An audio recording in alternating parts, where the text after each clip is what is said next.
Eh ben, je suis... Ah non, j'ai pas 22 ans. Je vais les avoir dans 2 mois.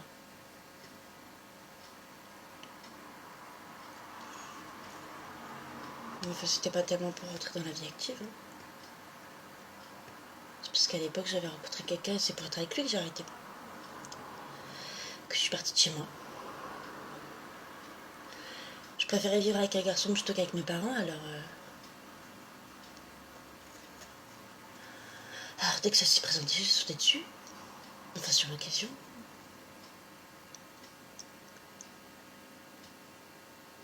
Bah, de liberté, je sais pas.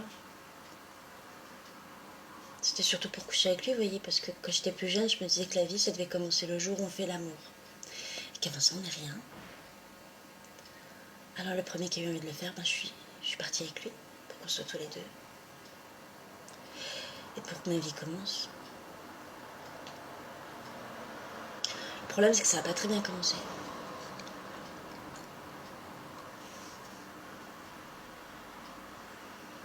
Ben, parce que c'est toujours comme ça avec moi. Ça commence mal, puis ça finit encore plus mal. Je tombe jamais sur le bon numéro. Vous savez, les papiers collants qui attirent les mouches en spirale? Ah ben c'est moi, craché. Les histoires moches, il n'y en a pas une qui me passe à côté. Faut croire qu'il y a des gens comme ça. Il faut inspirateur pour soulager un peu les autres. Je tombe jamais sur le bon numéro. Tout ce que j'essaye, ça rate. Et tout ce que je touche, ben, ça se transforme en vacherie.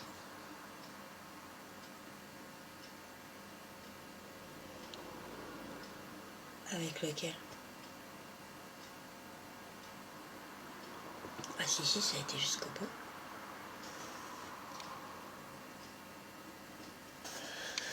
Ah, non, c'est le contraire. C'est bien ça le problème. Parce que si ça ne m'avait pas plu, peut-être que je ne serais pas là aujourd'hui. Enfin, sauf que la première fois, on n'était peut-être pas très à l'aise tous les deux. Ah non. Non, c'est parce que on était au lavabo d'une station-service et que c'est pas très pratique. Je sais pas si vous avez déjà essayé. Ouais, bah c'est pas pratique. Hein. Surtout sur les autoroutes. C'est moi qui avais eu l'idée. Bah de faire du stop. Parce que je croyais que les histoires d'amour, ça se passait toujours au bord de la mer. Mais le stop, c'était pas une bonne idée, remarquez. Hein. C'est normal aussi, parce que si on fait le compte des bonnes idées, j'en ai pratiquement jamais eu. C'est toujours pareil.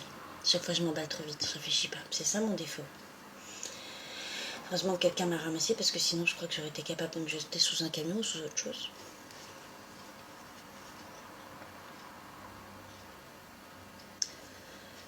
Je peux pas vous dire son nom parce que c'était quelqu'un de marié et il était psychologue.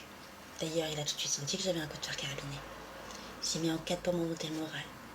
Il s'est même tellement mis en quatre que j'ai cru que j'étais tombée enceinte à moitié. Mais coup de bol, c'était juste l'appendicite.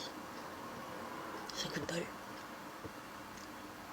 Façon de parler, parce qu'avec l'anesthésiste, on peut pas dire vraiment que j'ai eu énormément de bol.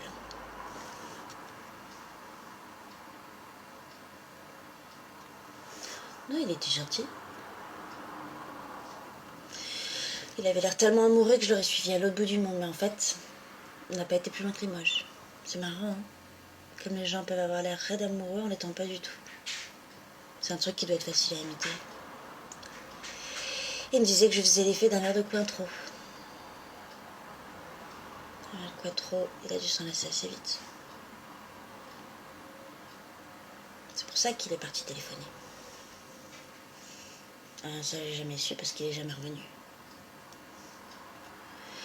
On était au restaurant et je savais pas qu'il y avait une sortie derrière. C'est pour ça que j'ai attendu jusqu'à la fermeture. Le patron, il habitait juste au-dessus.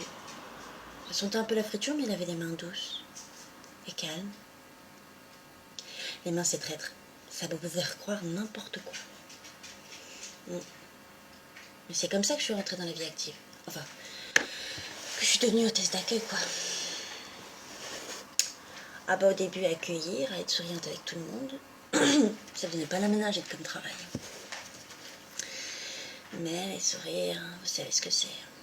Ouais, ça donne vite des idées. Puis à Limoges, il y a tellement d'hommes qui se sentent seuls. Vu que c'était rien, on s'en rend pas compte. Le juge m'a dit que c'était un des coins français où il y a le plus de dépressifs, pour vous dire.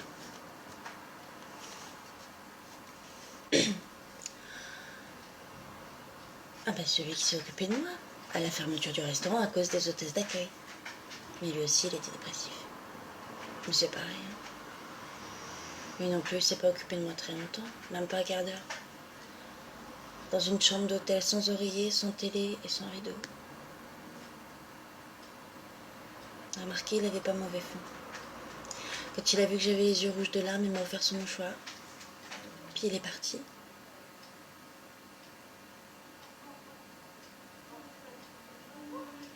Peut-être que j'ai mérité mieux que ça.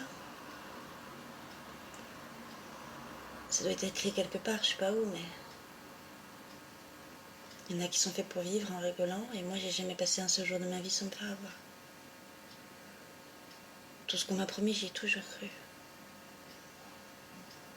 Mais j'ai jamais réussi à rien.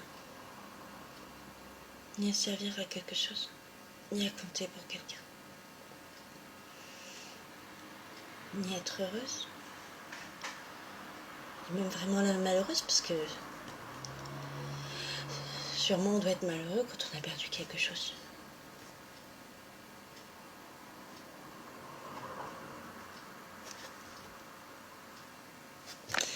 J'ai jamais rien eu à moi, à part mon manque de bol.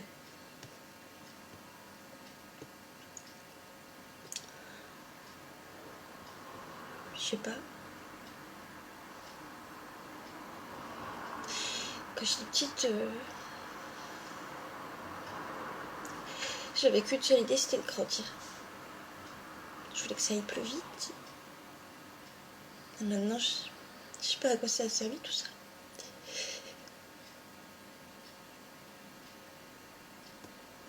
Puis j'ai plus. Devenir plus vieille.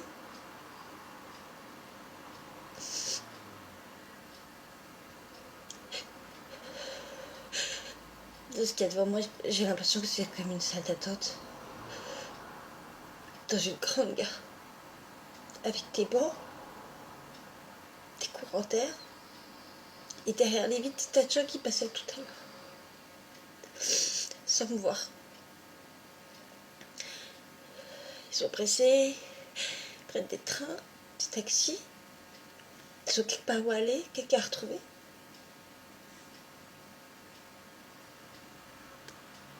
Et moi, je reste assise là. Et j'attends.